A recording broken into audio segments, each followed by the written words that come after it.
Hello बच्चों, last video में हमने 15 तक सवाल को किया था। इस वीडियो में हम 16 से स्टार्ट करेंगे। तो सवाल नंबर ये 16 में क्या कहा गया है, एक वृत्ताकार मैदान का क्षेत्रफल 154 वर्ग सेंटीमीटर है।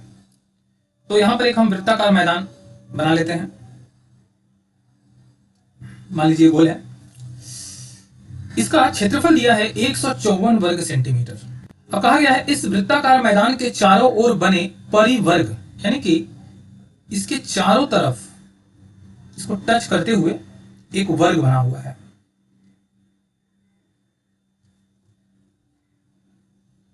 ठीक है, एक वर्ग बना हुआ है। तो कहा जा रहा है कि परिवर्ग क्षेत्र की परिसीमा, तो हमें इसकी परिसीमा बतानी है और इसका क्षेत्रफल बताना है। जो वर्ग बना है परिवर्ग, यानी कि वृत्त के बाहर जो वर्ग बना है, इसका हमें क्षेत्रफल बताना है और परिसीमा भी बताना है। ठीक है, आगे है, यदि यह वर्ग वृत्ताकार मैदान के अंदर यानी कि अंतः वर्ग होता। ठीक है, तो इसमें दूसरी बात ये पूछ रहा है, ये दूसरी बात हो जा रही है कि अगर वर्ग इसके अंदर होता, यानी यहां से यहां, यहां से यहां ऐसे होता, तो यह अंतः वर्ग कहलाता। तो उस समय इसकी परिसीमा और क्षेत्रफल कितना होता। ठीक है, तो यहां पर दो सवाल पूछा जा रहा है। तो पहले हम क्या करेंगे, यहां तक हल करेंगे। जो इसका परिवर्ग है, परिवर्ग का निकालते हैं। तो हम क्या करेंगे, हमारे सवाल बनाने के लिए यहां पर क्लू के रूप में सिर्फ 154 दिया हुआ है। ठीक है, तो यहां लिखेंगे क्या, वृत्त का क्षेत्रफल, वृत्त का क्षेत्रफल कितना दिया हुआ है, 154 वर्ग सेंटीमीटर। हमें पता है वृत्त का क्षेत्रफल का जो फॉर्मूला होता है वो होता है पाई आर स्क्वायर। 154 पाई का मतलब 22/7 और ये आर स्क्वायर बराबर 154। ठीक है, यहां पर सिर्फ आर स्क्वायर 154 और नीचे में 22 आ जाएगा और ऊपर में चला जाएगा 7। ठीक, तो इसको अगर हम काटते हैं 22 से, तो ये 7 बार में कट जाएगा। ठीक है, तो आ रहा है यहां पर आर स्क्वायर का मतलब हो जा रहा है 49, 7 सते 49। ठीक है, 7 सते 49। इसलिए हम आर स्क्वायर बराबर यहां पर लिख सकते हैं 7 का स्क्वायर और स्क्वायर स्क्वायर काट देंगे, इसलिए आर हमको मिल जाएगा 7 सेंटीमीटर। ठीक है, तो हम क्या किए, जो वृत्त का क्षेत्रफल दिया हुआ था उससे हम आर निकाल लिए। ये तो हम बहुत बेसिक, यानी कि हम एक दो सवाल में ही इसको सीख लिए थे कि अगर किसी वृत्त का क्षेत्रफल दिया रहे तो उसका हम आर कैसे, यानी कि अर्धव्यास कैसे निकालते हैं। बस इसी का इस्तेमाल करके हम बाकी को हल करेंगे। क्या कहा गया है कि इस वृत्ताकार मैदान के चारों ओर बने परिवर्ग क्षेत्र, ये जो परिवर्ग जो बना हुआ है, इसका हमें निकालना है परिसीमा और क्षेत्रफल। तो आर निकालने के बाद हम ये पाते हैं कि ये जो वृत्त है, हमने जो वृत्त बनाया है, इसका ये केंद्र है और यहां से यहां तक ये 7 सेंटीमीटर हमने निकाल दिया। ये 7 सेंटीमीटर हो गया। तो जाहिर सी बात है यहां से यहां तक ये भी 7 सेंटीमीटर, यानी कि इस वृत्त का जो व्यास है वो होगा 14 सेंटीमीटर। और वृत्त के व्यास के बराबर ही हम देख पा रहे हैं कि वर्ग के एक भुजा की लंबाई है। वृत्त का जितना व्यास है उतना ही वर्ग का जो परिवर्ग है, परिवर्ग का एक भुजा का लंबाई है। ठीक है, तो यहां पर हम लिख सकते हैं, इसलिए वृत्त का व्यास, व्यास कितना होगा, 14 सेंटीमीटर। ठीक है, तो एक पार्ट तो हम सॉल्व कर पाए। अब हमें क्या करना है, हमें निकालना है कि जो परिवर्ग है उसका क्षेत्रफल पहले दिया हुआ है, तो क्षेत्रफल, क्षेत्र की परिसीमा, पहले परिसीमा दिया हुआ है तो हम परिसीमा निकालेंगे। लिखेंगे परिवर्ग, परिवर्ग की परिसीमा। परिसीमा कहने का मतलब यह होता है कि जो किनारे, जो वर्ग है, वर्ग के किनारे किनारे की जो लंबाई है वही परिसीमा होगी। तो जाहिर सी बात है वर्ग का जो परिसीमा होगा वो वर्ग के चारों भुजाओं की लंबाई के बराबर होगा। इसलिए हम लिख सकते हैं भुजा गुणे 4 या 4 गुणे भुजा। ठीक है, तो 4 भुजा था और भुजा की लंबाई जो है वो 14 सेंटीमीटर है, तो लिख देंगे 14। आ गया 14 चौके 56, तो ये 56 सेंटीमीटर परिवर्ग की परिसीमा हो गई। ठीक है, अब क्षेत्रफल भी निकाल लेंगे, लिखेंगे परिवर्ग का क्षेत्रफल। तो वर्ग का क्षेत्रफल का जो फॉर्मूला होता है वो होता है भुजा का वर्ग, यानी कि भुजा की जो लंबाई होगी उसका वर्ग। तो भुजा है 14, तो 14 का वर्ग होगा, 14 का वर्ग होगा तो 196 वर्ग सेंटीमीटर। ठीक है, तो हम यहां निकाल पाए कि परिवर्ग का क्षेत्रफल कितना है और परिसीमा कितना है। ठीक है, अब दूसरे सवाल के दूसरे भाग में यह कहा गया है कि यदि यह जो वर्ग जो बाहर बना हुआ है ये बाहर ना बन करके अंदर बना होता, तब उस अवस्था में जो अंतः वर्ग होता उसकी परिसीमा और क्षेत्रफल क्या होगा। ठीक है, तो इसे भी समझते हैं ठीक से। हम देख पा रहे हैं कि यहां से यहां तक ये वृत्त का जो व्यास है वो बाहर में जो वर्ग बना है उसकी भुजा की लंबाई है। तो हम देख पा रहे हैं कि ये वृत्त का व्यास है और यहां से यहां अगर हम खींचते हैं तो भी ये वृत्त का व्यास है। ठीक है, तो इस बार हम देख पा रहे हैं कि जो अंतः वर्ग जो बना हुआ है उसके विकर्ण की लंबाई ही वृत्त का व्यास है।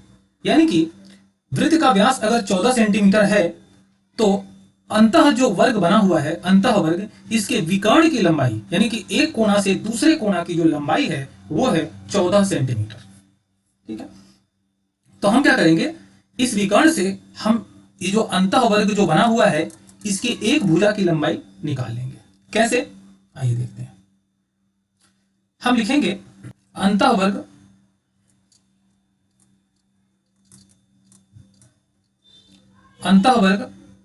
का विकर्ण, अंतः वर्ग का विकर्ण कितना है, 14 सेंटीमीटर। इसका फॉर्मूला क्या होता है, विकर्ण का जो फॉर्मूला होता है वो होता है भुजा √2 बराबर 14 सेंटीमीटर। ठीक है, आगे भुजा इधर ही रह जाएगा। अब भुजा को ए भी मान सकते हैं, तो यहां पर ए रहता, ये है 14/√2। इसको अगर हम रैशनलाइज करना चाहें तो लिखेंगे √2/√2। पिछले सवाल में हम देख चुके हैं कि रैशनलाइजिंग कैसे किया जाता है। तो ये गुणा हो जाएगा, तो 14√2/2, 2 से ये 14 कैंसिल हो जाएगा, बचेगा 7। तो एक भुजा का लंबाई हमें मिल गया 7√2। तो जब एक भुजा की लंबाई हम निकाल चुके हैं तो हमें निकालना है परिसीमा और क्षेत्रफल। तो लिखेंगे इसलिए परिसीमा कितना होगा, जाहिर सी बात है 4 से गुणा कर देंगे, 7√2 इंटू 4, तो 7 चौक 28√2 परिसीमा है, इसलिए हम लिखेंगे सिर्फ सेंटीमीटर। अब लिखेंगे क्षेत्रफल। क्षेत्रफल क्या होता है, भुजा का वर्ग होता है, यानी कि 7√2 होल स्क्वायर। इसको हल करेंगे तो देखिए 7 7 49 ये हो गया, और √2 हो जाएगा, तो फिर 49 से 2 में गुणा होगा तो हो जाएगा 98। ठीक है, ये हो जाएगा वर्ग सेंटीमीटर। ठीक है, तो हम अंतः वर्ग और परिवर्ग इन दोनों का जो क्षेत्रफल निकालने को कहा गया था, क्षेत्रफल और परिसीमा, हम इसे निकाल लिए हैं। ठीक है, आप इसे आराम से समझिए, उम्मीद है ये सवाल समझ में आया होगा। चलिए देखते हैं 17 नंबर सवाल में क्या। 17 नंबर सवाल में ये दो आकृति दी हुई है और इन आकृतियों में जो रेखांकित हिस्सा है, जो रेखांकित जो अंश है, इसका हमें क्षेत्रफल और परिसीमा निकालना है।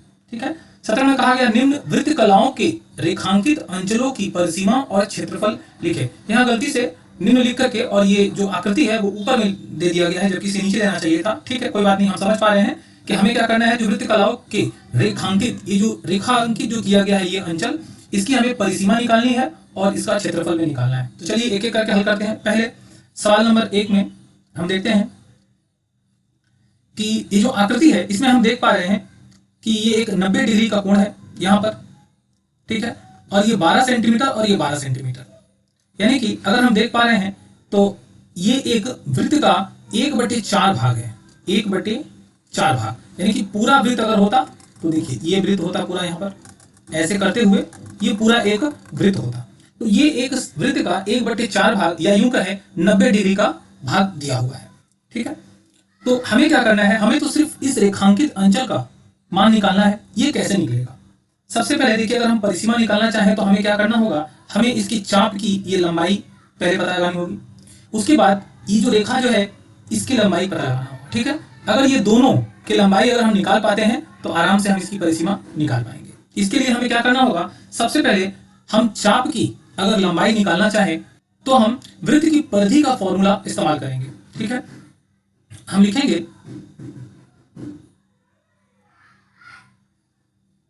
ये जो चाप है ये ए बी नाम दिया हुआ है, तो हम लिखेंगे ए बी चाप की लंबाई, इसकी लंबाई कितनी है, तो इसकी जो लंबाई है वो 90 डिग्री का दिया हुआ है, तो हम लिखेंगे 90 डिग्री बटे में पूरा जो वृत्त होता है वो 360 डिग्री का होता है, इसलिए 360 गुना करेंगे परिधि का जो फॉर्मूला है 2 पाई और आर से, ठीक है। वैल्यू यहां पुट करेंगे, 90 डिग्री का 90 डिग्री रहेगा, यहां 360 का 360 रहेगा, 2 गुने पाई का मान है 22/7 हमें पता है, और आर का मान यहां दिया हुआ है, आर मतलब जो हो रहा है ये अर्धव्यास 12 सेंटीमीटर, तो ये 12 से, ठीक है। तो ये 9 से ये 4 बार में कट जाएगा, 9 चौके 36, फिर 4 से ये 12 3 बार में कट जाएगा, और नीचे से ऊपर कुछ कटने वाला नहीं है, तो बस इसे हम क्या करेंगे, गुणा करेंगे, तो गुणा करने पर आएगा 2 गुणे 22 गुणे 3 132, 132 बटे में 7, ठीक है। 132 बटे में 7, ये सेंटीमीटर में था इसलिए हम इसे लिख देंगे सेंटीमीटर। तो हम क्या निकाल पाए अभी तक हम निकाल पाए कि यहां से लेकर के यहां तक ये जो चाप जो है इस चाप की लंबाई, अब हमें चाहिए क्या, हमें यहां से यहां तक ये जो कोण का ये जो स्ट्रेट जो लाइन है इसकी लंबाई क्या होगी, ये हमें पता लगाना है। तो देखिए ये एक 90 डिग्री का कोण है और हम इसमें से दोनों भुजाओं की लंबाई दी हुई है, हमें दी हुई है, ठीक है। तो हमें तीसरी भुजा की लंबाई पता लगानी है। तो अगर आपको याद होगा पाइथागोरस थ्योरम का जो फॉर्मूला होता है, अगर हमें आधार और लंब पता है तो हम कर्ण आराम से निकाल सकते हैं, ठीक है। ये कर्ण होता है, कोई भी त्रिभुज अगर है, अगर राइट एंगल है, मतलब अगर 90 डिग्री का कोण है समकोण त्रिभुज, तो उसका ये आधार होता है, नीचे में जो है ये आधार है, ये बेस, ये होता है लंब, ठीक है, और ये होता है कर्ण, ठीक है। तो अगर हम निकालना चाहें ए बी की लंबाई, देखिए त्रिभुज अगर देख लें, यहां पर हम त्रिभुज ए ओ बी, हम इस त्रिभुज की बात कर रहे हैं ए ओ बी, इस त्रिभुज में हम क्या देख पा रहे हैं, हमें निकालना है क्या, हमें निकालना है ए बी भुजा की लंबाई, ठीक है। ए बी भुजा की लंबाई अगर निकालना है तो हम लिखते हैं ए बी बराबर रूट के अंदर लिखेंगे A O square plus O B square, इसको हल करें तो ए ओ का मान है 12 का स्क्वायर हो गया और ओ बी का भी मान है 12 का स्क्वायर हो गया, ठीक है। तो 12 का 12 ये होगा 144 और प्लस 144, दोनों मिलकर हो गया 288, ठीक है। अब ये 288 को अगर हम रूट से बाहर निकालेंगे तो आएगा 12√2, ठीक है, 12√2 सेंटीमीटर। तो हम देखिए ये ए बी का भी ये लंबाई हम निकाल पाए।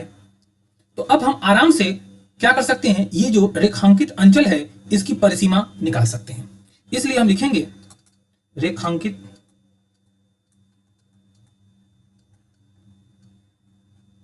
अंचल की परिसीमा क्या होगी। तो चाप की लंबाई तो हम निकाल चुके थे 132 बटे में 7 प्लस ये हो जाएगा 12√2, ठीक है। अब इसे अगर हम हल कर देते हैं तो हमारा परिसीमा का जो उत्तर था वो मिल जाएगा। हल करने के लिए 132 बटे 7 को अगर हम दशमलव में बदलें तो हमें मिलेगा 18.8 और 6, 18.86 प्लस ये 12 इंटू √2 का मान होता है 1.414। ठीक है, तो हमें क्या करना होगा, सबसे पहले 12 से इसका गुणा करना होगा और इससे जोड़ देना होगा। तो ये तो ऐसे ही रहेगा 18.86 प्लस 12 का गुणा अगर हम 1.414 से करते हैं तो हमें मिलता है 16.96। ठीक है, अब इन दोनों को जोड़ देंगे, इन दोनों को जोड़ देंगे तो हो जाएगा 35.83।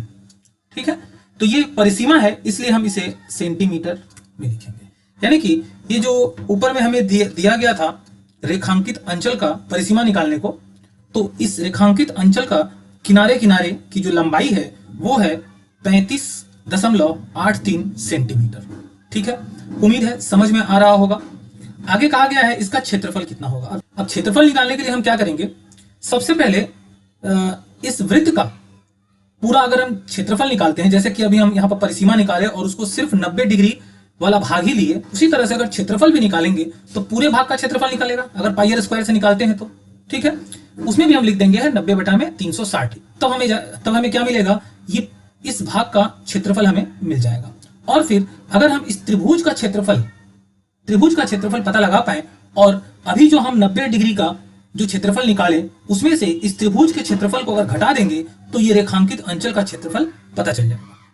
ठीक है, तो हमारा मकसद ये होना चाहिए कि हम सबसे पहले इस त्रिभुज के 1/4 यानी कि 90 डिग्री भाग को क्षेत्रफल निकालें और उसके बाद फिर त्रिभुज का ये जो समकोण त्रिभुज दिया हुआ है इसका क्षेत्रफल निकालें। ठीक है, तो चलिए सबसे पहले हम क्या करेंगे, इसका क्षेत्रफल निकालेंगे। तो इसके लिए नीचे जगह लेना होगा, तो लिखेंगे रेखांकित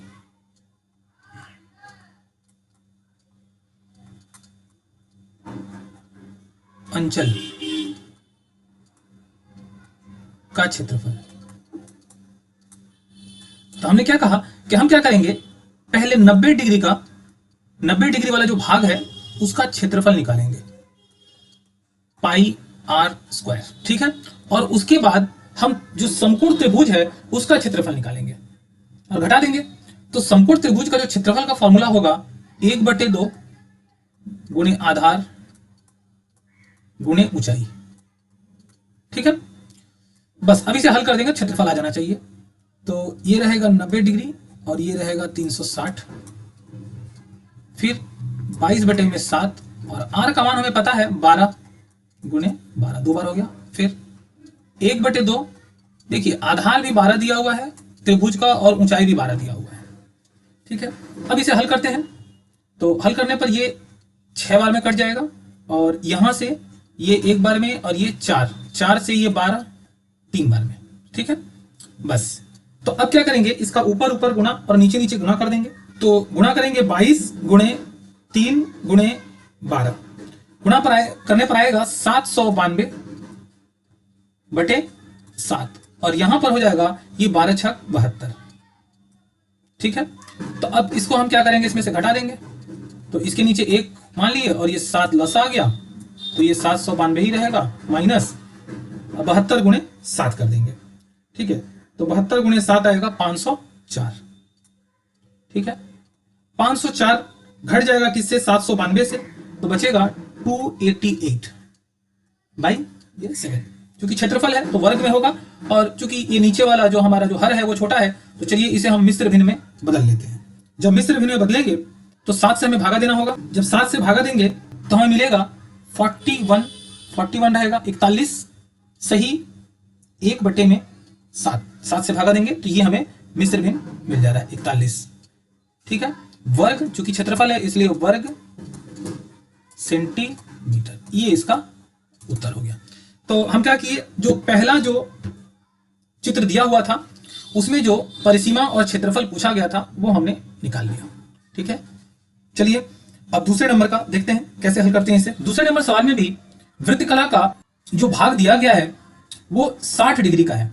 ठीक है, यानी कि अगर एक वृत्त 360 डिग्री का है तो उसके सिर्फ 60 डिग्री वाला अंश यहां पर दिया हुआ है, उसमें एक एक रेखांकित अंचल बना हुआ है, हमें इसकी भी परिसीमा और क्षेत्रफल निकालनी है। तो अगर समझते हैं कि हम इसे कैसे निकाल सकते हैं, तो देखिए सबसे पहले हम क्या करेंगे, इस चाप की लंबाई पता लगाएंगे। इस चाप की लंबाई कैसे पता लगाएंगे, ये पूरे वृत्त का सिर्फ 60 डिग्री वाला भाग है, सिर्फ 60 डिग्री वाला। ये पूरा अगर वृत्त 360 डिग्री है तो हमें 60 डिग्री का चाप की लंबाई पता लगानी है। ठीक है, तो हम क्या करेंगे, इसकी परिसीमा निकालेंगे और परिसीमा निकाल करके उसको सिर्फ 60 डिग्री निकालने के लिए हम लिखेंगे 60 बटे में 360।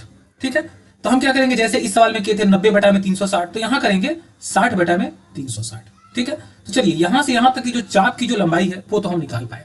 अब हमें निकालना है ए और सी जो भुजा है इसकी लंबाई। एसी चाप की लंबाई तो हम निकाल लिए, अब हमें एसी भुजा की लंबाई निकालनी है। तो हम देख पा रहे हैं कि ये जो चाप है इसका अर्धव्यास की लंबाई ये 42 सेंटीमीटर है और ये भी अर्धव्यास ही है, तो ये भी 42 ही हुआ, ये भी 42 सेंटीमीटर हुआ। और ये दोनों भुजा मिल करके 60 डिग्री का कोण बना रहे हैं, मतलब ये वाला कोण भी 60 डिग्री होगा, ये वाला भी कोण 60 डिग्री होगा। ठीक है, तो इसकी जो भुजाएं हैं ये भी 42 ही है, ये भी 42 सेंटीमीटर ही होगा। ठीक है, तो हम क्या कर पा रहे हैं, सिर्फ अगर हम इस चाप का मान निकालें तो 42 तो ऑटोमेटिक यहां हमें मिल जा रहा है। ठीक है, तो इन दोनों को जोड़ करके हम इसकी परिसीमा निकाल पाएंगे। ठीक है, दूसरी बात क्षेत्रफल। क्षेत्रफल कैसे निकालेंगे, क्षेत्रफल जैसे हम 90 डिग्री का निकाले थे वैसे 60 डिग्री का निकालेंगे, कोई फर्क नहीं होगा। पूरे वृत्त का 60 बट्टे में 360 अंश का पहले क्षेत्रफल निकालेंगे, फिर त्रिभुज का क्षेत्रफल को माइनस कर देंगे, तो जो बचेगा वो होगा रेखांकित अंचल का क्षेत्रफल। ठीक है, तो चलिए शुरू करते हैं। तो सबसे पहले हम क्या करेंगे, चाप का यानी कि एसी चाप की लंबाई ज्ञात करेंगे। एसी चाप की लंबाई क्या होगा, 360 जो है वो पूरे वृत्त का है, तो यहां पर दिया है 60 डिग्री, इसीलिए 60 बटे में 360 हो गया 2 पाई आर। 60 डिग्री बटे में 360 गुणे 2, पाई का मान है 22 बटे में 7 गुणे आर का मान, देखिए यहां पर अर्धव्यास है 42, तो आर का मान हो गया 42। अब इसे कट करेंगे तो 60 से ये कितना बार में कट जाएगा, 6 छक्के 36 यानी कि 6 बार में कट जाएगा। फिर 2 से ये 3 बार में कटेगा, 7 से 7 छक 42 और ये 3 से 2 बार में। ठीक है, तो बस अब क्या बचा, ऊपर में सिर्फ 22 और 2 बचा यानी कि 44 सेंटीमीटर। ये जो चाप है इसकी लंबाई है 44 सेंटीमीटर और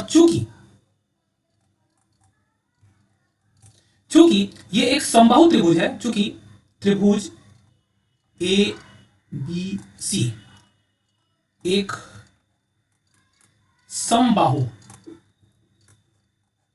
त्रिभुज है,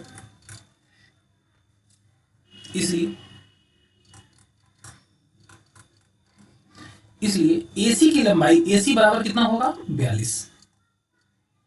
ठीक है, तो हम क्या करेंगे, यहां पर लिखेंगे इसलिए परिसीमा, रेखांकित अंचल की परिसीमा।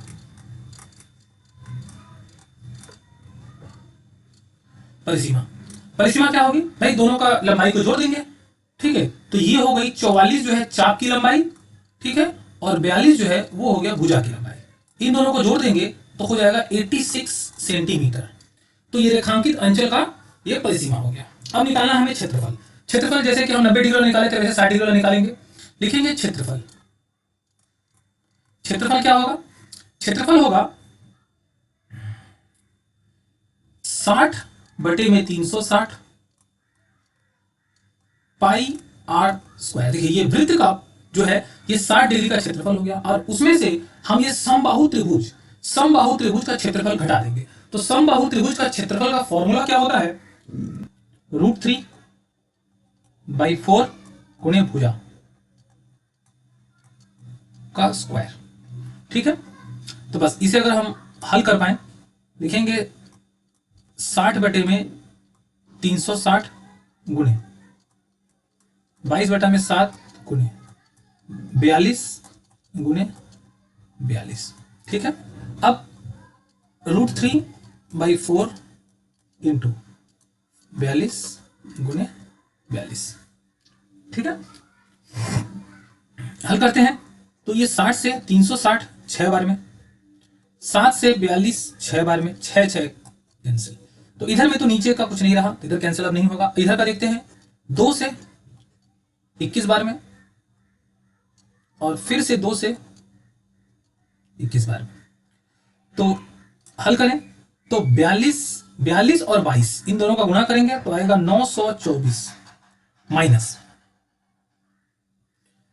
अब गुणा करेंगे 21 गुणे 21 और फिर गुणे √3। ठीक है, तो 21 का 21 अगर हम गुणा करते हैं तो होता है 441 और ये √3 का भी मान हम रख लेंगे तो सवाल और आसान हो जाएगा। तो 441 और √3 का मान होता है 1.732। हमेशा जब भी आप √3 का दशमलव में मान रखना चाहेंगे तो 1.732 आप रख सकते हैं। फिर 924 माइनस, अब 441 का गुणा हम 1.732 से करते हैं तो आएगा 763.81। अब क्या करेंगे, 924 से इसको घटा देंगे। 924 से घटाएंगे तो हमें मिलेगा 160.18। ठीक है, इसके बाद भी 8 होगा तो इसलिए हम 2 अंक तक की अगर रखें तो हम क्या करेंगे, इसे 8 की बजाय 9 कर देंगे। ठीक है, तो चूंकि ये क्षेत्रफल था इसलिए लिखेंगे वर्ग सेंटीमीटर। ये हो गया उत्तर। ठीक है, तो यहां पर जो 2 वृत्त कला दिया हुआ था उसके रेखांकित अंचल का हमने क्षेत्रफल और परिसीमा निकाल लिया। आइए देखते हैं 18 नंबर सवाल। सवाल नंबर 18 में कहा गया है, लीना ने मेले से एक कंगन खरीदकर हाथ में पहना। कंगन में 269.5 वर्ग सेंटीमीटर धातु है। ठीक है, तो अब लीना ने खरीदा, मेले से खरीदा और हाथ में पहना, इससे कोई मतलब नहीं है। मतलब हमें कंगन से है कि कंगन में जो धातु है वो है 269.5 वर्ग सेंटीमीटर। तो ये मान लीजिए कंगन है, मैं कंगन बना देता हूं। और जाहिर सी बात है कंगन में जो धातु होता है वो यहीं पर होता है, ये जो है बीच में तो हाथ रहेगा। ठीक है, तो ये धातु जो है, इस धातु का जो क्षेत्रफल बोला गया है वर्ग सेंटीमीटर बोला गया। हालांकि धातु में यहां पर बोलना चाहिए क्या कि घन सेंटीमीटर है, क्योंकि धातु जो होगा वो वॉल्यूम में होगा। ठीक है, तो वैसे ना बोल करके यहां वर्ग सेंटीमीटर में कहा गया है तो हम ये मान लेंगे कि ये क्षेत्रफल की बात कर रहा है। ठीक है, तो कितना है क्षेत्रफल इसका, 269.5 वर्ग सेंटीमीटर, सिर्फ ये धातु का। ठीक है, तो अगर हम ठीक से देखें तो यहां पर एक केंद्र है और यहां से हमें एक वृत्त ये दिख रहा है और एक वृत्त ये दिख रहा है, 2 वृत्त दिख रहे हैं। ठीक है, अच्छा, कंगन के बाहरी व्यास की लंबाई, मतलब ये जो कंगन का जो बाहरी है इस व्यास की, मतलब यहां से लेकर के यहां और फिर सीधा जाते हुए यहां तक, ये जो व्यास की जो लंबाई है ये है 28 सेंटीमीटर। ठीक है, तो भीतरी व्यास की लंबाई ज्ञात करें तो हमें बताना है भाई कि यहां से लेकर के यहां तक ये जो छोटा जो वृत्त है अंदर में, इसका यहां से यहां तक कितना होगा। ठीक है, तो चलिए वो निकाल लेंगे। सबसे पहले हमें देखते हैं कि क्लू के रूप में यहां पर हमें क्षेत्रफल दिया हुआ है, तो क्षेत्रफल से आर निकालना हमें आता है। हम इस तरह का सवाल बना चुके हैं। देखिए यहां पर ये जो बड़ा वाला जो वृत्त है, ये जो बाहरी व्यास, बाहरी जो परिधि है, इसका अर्धव्यास हम कैपिटल आर मान लें और ये जो अंदर वाला जो वृत्त है इसका अर्धव्यास हम स्मॉल आर मान लें। ठीक है, तो प्रश्नानुसार क्या कहा गया है सवाल में, प्रश्नानुसार बड़े वाले वृत्त यानी कि पाई और ये capital R square minus pi small R square, इन दोनों का अंतर, मतलब ये पूरे में से, ये बड़े वाले वृत्त में से अगर छोटे वाले वृत्त का क्षेत्रफल अगर घटा देंगे तो ये जो क्षेत्रफल निकल जाएगा। ये क्षेत्रफल कितना दिया हुआ है, ये दिया है 269.5 वर्ग सेंटीमीटर। ठीक है, तो इससे हम आर कैसे निकालेंगे, क्योंकि यहां पर देखिए आर का मान, एक आर का मान तो दिया हुआ है, एक आर का मान 28 जो दिया हुआ है ये बाहरी है, यानी कि इसका मान जो है ये 14 होगा। अर्धव्यास कितना होगा? 14 होगा, क्योंकि व्यास की लंबाई, बाहरी व्यास की लंबाई जो दी है 28, तो उसका अर्धव्यास कितना होगा? 14। तो इसे अगर हम हल करें तो हम क्या पाते हैं? पाई पाई कॉमन हो जाएगा और R square minus R square बराबर 269.5। ठीक है, इसे हल कर लेंगे। इसे अगर आप हल कर पाते हैं तो यहां पर आपको मिलेगा आर बराबर स्मॉल आर, क्योंकि कैपिटल आर का तो मान दिया हुआ है, तो आप आर का मान पाएंगे 10.5। ठीक है, 10.5। और हमें पूछा गया है भीतरी व्यास, ये तो अर्धव्यास निकला है, इसलिए हम इसका 2r अगर निकालेंगे तो 2r आ जाएगा 10.5 इंटू 2 इक्वल टू 21 सेंटीमीटर। और कुछ नहीं है इसमें, तो बस आप इसे हल करना जानते ही हैं। पिछले कई सवालों में हम इस तरह का हल कर चुके हैं। आप इसे हल करिए, देखिए ये आपका आंसर आ जाएगा। तो चलिए 18 नंबर में ज्यादा कुछ नहीं है, देखते हैं नेक्स्ट 19। सवाल नंबर 19 में कहा गया है, प्रतुल ने बगल में दिए गए चित्र की तरह एक समबाहु त्रिभुज ABC बनाया। तो देखिए ये एक समबाहु त्रिभुज है, ये एक समबाहु त्रिभुज है। इसी की तरह प्रतुल ने क्या किया, एक त्रिभुज बनाया जिसकी प्रत्येक भुजा की लंबाई 10 सेंटीमीटर है। यहां से यहां तक की प्रत्येक भुजा की लंबाई 10 सेंटीमीटर है। तो जाहिर सी बात है, अगर ये बीच है तो ये 5 हुआ और ये 5 हुआ। ठीक है, सुमिता ने ABC बिंदुओं को केंद्र मानकर 5 सेंटीमीटर अर्धव्यास वाले, देखिए 5 में इसे लिखा था, 5 सेंटीमीटर अर्धव्यास वाले 3 वृत्त चाप खींचे। 3 यहां पर वृत्त चाप खींच दी, एक यहां से यहां, इस केंद्र को मान करके यहां से यहां, और इस केंद्र को मान करके यहां से यहां, और इसको कलर कर दिया। ठीक है, जैसे कि चित्र में दिखाया गया, कलर कर दिया गया है। हमें क्या करना है, कलर किए हुए इस भाग का क्षेत्रफल निकालना है। ठीक है, हिंट्स में √3 का मान 1.732 दिया हुआ है। ठीक है, तो इसे कैसे हल करेंगे? तो देखिए बहुत आसान है, हमें क्षेत्रफल निकालना है। तो हम क्या करेंगे, सबसे पहले ये वृत्त का क्षेत्रफल निकाल, ये जो वृत्त नहीं, सबसे पहले हम इस त्रिभुज का, जो समबाहु त्रिभुज है, समबाहु त्रिभुज का क्षेत्रफल का फॉर्मूला हमें पता है। हम क्या करेंगे, इसका क्षेत्रफल निकाल लेंगे। ठीक है, तो इसका क्षेत्रफल का फॉर्मूला क्या होता है? इसका क्षेत्रफल का फॉर्मूला होता है √3/4 इंटू भुजा, ये भुजा की लंबाई होता है स्क्वायर। ठीक है, तो हम क्या करेंगे, इसका क्षेत्रफल निकाल लेंगे। और क्षेत्रफल निकालने के बाद अब हमें निकालना है सिर्फ इस भाग का क्षेत्रफल। तो इस पूरे क्षेत्रफल में से जो हम जो समबाहु त्रिभुज का जो क्षेत्रफल निकालेंगे इस फॉर्मूला से, इस हम जो पूरे त्रिभुज का क्षेत्रफल निकालेंगे उसमें से ये जो 3 भाग हैं जो चाप काटा गया है, वो किसी तरह अगर हम घटा पाए, पहले तो निकालना होगा, अगर वो हम किसी तरह निकाल पाए तो निकाल करके अगर पूरे क्षेत्रफल में से हम ये 3 जो भाग है इसका क्षेत्रफल अगर घटा देंगे तो ये बीच जो कलर किया हुआ जो भाग है इसका क्षेत्रफल हमें पता चल जाएगा। ठीक है, तो चलिए इसका तो फॉर्मूला हमारे पास है कि हम कैसे निकालेंगे। अब ये चाप का कैसे निकालेंगे? चाप देखिए, हम देख पा रहे हैं कि ये एक समबाहु त्रिभुज है, तो जाहिर सी बात है ये 60 डिग्री का कोण है। ठीक है, तो ये जो चाप जो खींचा गया है वो 60 डिग्री का है। तो एक वृत्त का जो पूरा क्षेत्रफल होता है वो 360 डिग्री का होता है। तो हमें क्या करना है, सिर्फ 60 डिग्री का मान निकाल लेना है। ठीक है, 60 डिग्री ये, 60 डिग्री ये, ठीक है, और फिर 60 डिग्री ये, यानी कि 180 डिग्री का मान अगर हम निकाल पाए तो हम ये तीनों का क्षेत्रफल निकाल सकते हैं। तो हम लिखेंगे, पहले तो हम क्षेत्रफल निकाल लें, समबाहु त्रिभुज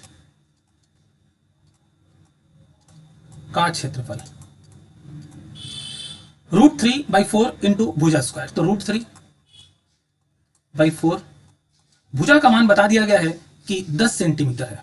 ठीक है, तो 10 गुणे 10, तो ऊपर ऊपर गुणा होगा और नीचे 4 रहेगा, तो हो जाएगा 100 √3 ये बटे में 4, 4 से काट देते हैं, 25 हो जाएगा। ठीक है, 25 √3। ठीक है, तो अगर हम ये 25 √3 का मान हमें दिया हुआ है 1.732, तो हम लिखेंगे इंटू 1.732, इसका गुणा कर देंगे। गुणा करने पर आएगा 43.3, ये हो जाएगा वर्ग, और इसकी इकाई था सेंटीमीटर, तो वर्ग सेंटीमीटर। तो हम क्या किए, ये जो त्रिभुज दिया हुआ है समबाहु त्रिभुज, इसका पूरा क्षेत्रफल निकाल दिया। अब हम क्या करेंगे, हमारा मकसद ये होगा कि जो चाप है इसका क्षेत्रफल निकाल लें। तो चाप जो है, एक एक चाप 60 डिग्री का है और 3 चाप है, मतलब 180 डिग्री। तो फिर से लिखेंगे, पुनः चाप का क्षेत्रफल। चाप का क्षेत्रफल जो है पूरा 180 डिग्री हम ले लेंगे एक बार में, और आप अलग अलग निकाल सकते हो 60-60 करके, ठीक है, लेकिन बाद में फिर 3 से गुणा करना पड़ेगा। और क्षेत्रफल का फॉर्मूला होता है पाई आर स्क्वायर। तो 180 डिग्री बटे में 360 डिग्री, ये 22 बटे में 7 गुणे आर। आर का मतलब होता है अर्धव्यास। यहां देखिए अर्धव्यास सवाल में साफ साफ लिखा हुआ है 5 सेंटीमीटर, तो हम लिखेंगे 5 और गुणे 5। तो ये 180 से 360 2 बार में कट जाएगा, 2 से ये 22 जो है वो 11 बार में कट जाएगा, ठीक है। तो अब हमें गुना करना है 11 गुणे 5 गुणे 5, ठीक है, 11 गुणे 5 गुणे 5 हो जाएगा 275, और ये 22 में 7, ठीक है। देखिए ये दशमलव में पूरा था, इसे भी दशमलव में अगर बदले तो 7 से भागा देंगे तो आएगा 39.28, ठीक है। बस, तो अब हमें पता चल गया कि ये जो पूरा जो त्रिभुज है इसका क्षेत्रफल है 43.3 वर्ग सेंटीमीटर, और ये जो चाप है उस चाप का क्षेत्रफल है 39.28 वर्ग सेंटीमीटर, ठीक है। तो अब हमसे पूछा गया है कि रंगे हुए भाग का क्षेत्रफल लिखें, तो लिखेंगे इसलिए रंगे हुए भाग का क्षेत्रफल। जाहिर सी बात है हम इसमें क्या करेंगे, पूरे का जो क्षेत्रफल है, पूरा जो क्षेत्रफल है उसमें से हम ये चाप वाला क्षेत्रफल घटा देंगे, ठीक है। तो घटाने पर आ जाएगा 4.02 वर्ग सेंटीमीटर, ये हो जाएगा उत्तर, ठीक है। तो उम्मीद है यहां तक समझ में आया होगा। चलिए देखते हैं 20 नंबर सवाल। सम नंबर 21 में कहा गया है, राबिया ने एक बड़े कागज पर 21 सेंटीमीटर लंबी भुजाओं वाला एक समबाहु त्रिभुज बनाया। समबाहु त्रिभुज मतलब जिसकी तीनों भुजाएं बराबर हैं, ठीक है। तो चलिए एक हम त्रिभुज बना लेते हैं जिसकी तीनों भुजाएं बराबर रहे।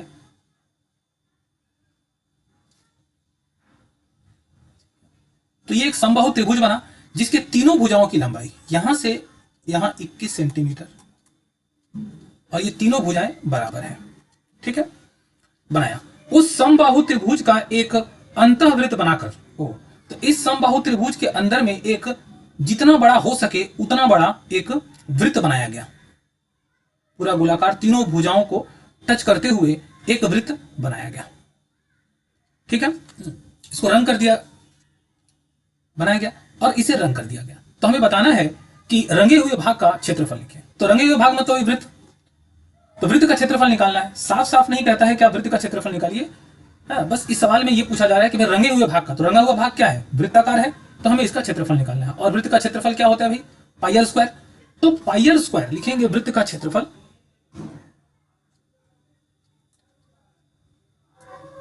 वृत्ताकार रंगे हुए भाग का क्षेत्रफल क्या होगा, पाई आर स्क्वायर। तो देखिए पाई का मान तो हमें पता है 22/7, लेकिन आर का मान के लिए हमें कुछ कैलकुलेशन करना होगा जो इस सवाल में दिए क्लू के सहायता से हम कर पाएंगे, ठीक है। और अगर उसे कर लेंगे तो ही जाकर हमें आर का मान निकलेगा, और उस आर का मान हम यहाँ पर पुट करेंगे। तो चलिए देखते हैं कैसे निकाल पाते हैं। तो देखिए ये एक समबाहु त्रिभुज है, तो समबाहु त्रिभुज की जो ऊंचाई होती है ये होती है यहां से यहां तक। देखिए ऊंचाई जो है पूरा केंद्र को मिलाते हुए आ रही है कि वृत्त के केंद्र से होती हुई ऊंचाई आ रही है। तो हम पहले ऊंचाई पता लगाएंगे, तो लिखेंगे समबाहु त्रिभुज की ऊंचाई। समबाहु त्रिभुज की ऊंचाई का फॉर्मूला क्या होता है, उसका फॉर्मूला होता है √3/2 इंटू भुजा, ठीक है। इसे हल कर ले, लिखेंगे √3/2 इंटू भुजा। भुजा कितना है, देखिए 21, तो लिख देंगे 21, ठीक है। अब इसे हल करेंगे तो आएगा 21√3/2 बाई 2। ठीक है, सेंटीमीटर में है तो ये हो गया सेंटीमीटर में। ठीक है, तो ये हो गया ऊंचाई, ये ऊंचाई है इसका, मतलब यहां से लेकर के यहां तक इसकी ऊंचाई है 21√3/2 है। अब एक बात और होता है कि ऊंचाई हम क्यों निकालें, क्योंकि ऊंचाई से ही हम क्या करेंगे, अंतःवृत्त का हम अर्धव्यास निकाल पाएंगे। वो कैसे? क्योंकि एक नियम है, ये फॉर्मूला है कि समबाहु त्रिभुज में के अंदर में जो वृत्त बनता है उसका जो अर्धव्यास होता है वो त्रिभुज की ऊंचाई का 1/3 होता है, मतलब 1/3 होता है। तो ये ऊंचाई है, इसका 1/3 इस वृत्त का अर्धव्यास होगा। ठीक है, तो हम लिखेंगे पुनः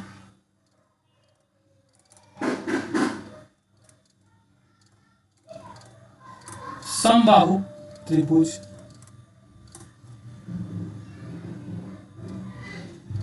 के अंतःवृत्त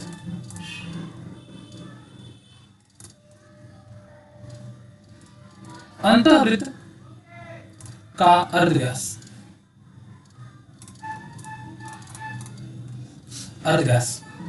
कितना होगा? ये होगा 1/3 गुणे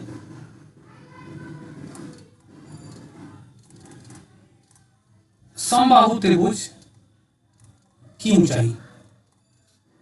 ठीक है, तो 1/3 इंटू समबाहु त्रिभुज की ऊंचाई कितना दिया है?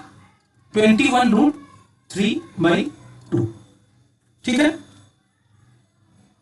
तो अगर हम इसे कट करें तो ये 7 बार में तो हो जाएगा 7√3/2।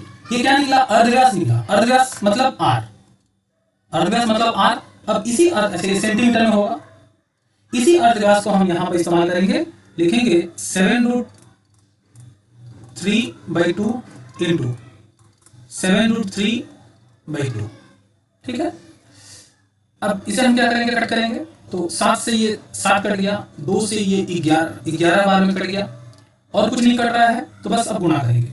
गुणा करेंगे तो देखिए यहाँ पर √3 और √3 गुणा हो जाएगा तो 3 हो जाएगा। ठीक है, तो अब गुणा के लिए कितनी संख्या है यहाँ पर? यहाँ पर है 11, 7 और 3। तो 11 गुणे 7 गुणे 3 करेंगे तो आएगा 231 बटे में ये होगा 2। ठीक है, तो इसका 2 से जब भगा देंगे तो आएगा 115.5 वर्ग सेंटीमीटर। ठीक है, यानी कि जो समबाहु त्रिभुज 21 सेंटीमीटर भुजा वाला है उसके अंदर अगर हम एक अंतःवृत्त बनाते हैं तो उसका जो क्षेत्रफल होगा वो होगा 115.5 वर्ग सेंटीमीटर। ठीक है, तो उम्मीद है सवाल समझ में आ रहा होगा। चलिए अगला सवाल देखते हैं। सवाल नंबर 21। एक समबाहु त्रिभुज के परिवृत्त का क्षेत्रफल 462 वर्ग सेंटीमीटर है। त्रिभुज की प्रत्येक भुजा की लंबाई ज्ञात कर लिखें। देखिए ये 20 नंबर का ठीक उल्टा है। 20 नंबर में भुजा की लंबाई दी हुई थी और त्रिभुज के अंदर एक वृत्त बना था, उसका क्षेत्रफल हमसे पूछा गया था। इसमें क्या है कि त्रिभुज के बाहर एक वृत्त बना है और उसका क्षेत्रफल दिया हुआ है और हमें भुजा की लंबाई बतानी है। चित्र की मदद से अगर समझें तो इस तरह से एक त्रिभुज बना हुआ है। ठीक है, और इसके बाहर इसके कोनों को मिलाते हुए एक वृत्त बना है जिसको परिवृत्त कहते हैं। इस परिवृत्त का क्षेत्रफल 462 वर्ग सेंटीमीटर, यानी कि अगर परिवृत्त जो है इसका क्षेत्रफल दिया हुआ है πr² बराबर 462 वर्ग सेंटीमीटर, तो हमें क्या करना है? इसके भुजा की लंबाई बतानी है। तो इसमें भी हम क्या करेंगे? सबसे पहले हम इसका अर्धव्यास निकालेंगे और अर्धव्यास निकालते समय हमने पिछले सवाल में देखा था कि जो समबाहु त्रिभुज है, समबाहु त्रिभुज के ऊंचाई का 1/3 अर्धव्यास होता है और यहां पर ये परिवृत्त है इसलिए 2/3 होता है अर्धव्यास। ठीक है, तो सबसे पहले ऊंचाई तो हमें निकालनी होगी, तो लिखेंगे समबाहु त्रिभुज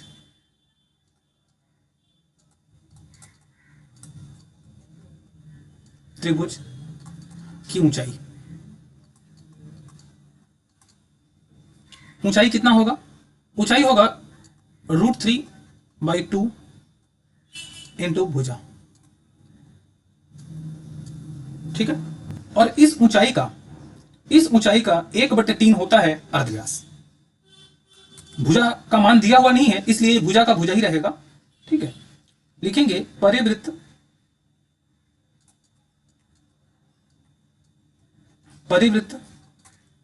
का अर्धव्यास बराबर 1/3 पिछला बार में था, अब होगा 2/3। 1/3 रहेगा अंदर में अगर वृत्त रहे तो, बाहर में अगर वृत्त है तो 2/3। तो 2/3 गुणे समबाहु त्रिभुज की ऊंचाई। समबाहु त्रिभुज की ऊंचाई कितना है? √3/2 इंटू भुजा, ठीक है। इसे अगर हल कर पाए तो हम पाते हैं 2√3/6। नहीं, इसको काट दे पहले, अगर हम काट पाएंगे 2 से 2 कट जाएगा, ठीक है। 2 से 2 कट जाएगा तो बचेगा कितना? बचेगा √3, बचेगा √3/3, उसके बाद भुजा। तो ये R हो गया, ठीक है, ये R। यानी कि अगर हम क्षेत्रफल जो हमें दिया हुआ है लिखेंगे प्रश्नानुसार,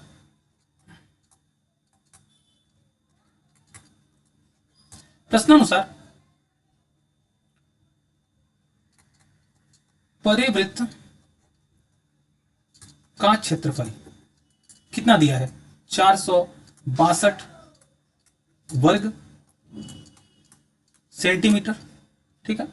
इसे हल करते हैं तो परिवृत्त का क्षेत्रफल का फॉर्मूला पाई और r², 462। पाई का मान 22/7, r यहां पर देखिए ये है पूरा, यानी कि √3/3 इंटू भुजा का होल स्क्वायर, ये पूरा का होल स्क्वायर रहेगा, ठीक है। और चाहे तो हम इसे 2 बार लिख सकते हैं। तो अगर हम इसका ये स्क्वायर हटा दें, स्क्वायर हटा करके हम ये 2 बार लिख सकते हैं। फिर लिखेंगे √3/3 गुणे भुजा, ठीक है, बराबर 462। अब इसे हल करें तो सभी यहां से यहां तक पूरा सभी गुणा में ही है। तो देखिए ये √3 मिलकर के 3 होगा, जो 3 को काट देगा, ठीक है। और कुछ है जो कट सकता है? अब कुछ नहीं दिख रहा है, ऊपर में सिर्फ दिख रहा है 22 और भुजा स्क्वायर, और नीचे में दिख रहा है 21, ठीक है। तो हम लिखेंगे 22 भुजा स्क्वायर इसलिए क्योंकि भुजा गुणे भुजा स्क्वायर हो जाएगा। अच्छा, 22 और ये नीचे में हो जाएगा कितना? 7 × 21 बराबर 462। थोड़ा इसको समझने का प्रयास करिएगा। अब बच जाएगा यहां पर सिर्फ भुजा का स्क्वायर, इधर में आ जाएगा 462, नीचे में आ जाएगा 22, ठीक है, और ऊपर में चला जाएगा 21। बस इसे हल कर देना है। तो हमें क्या करना है? 462 को अगर हम 22 से कट करें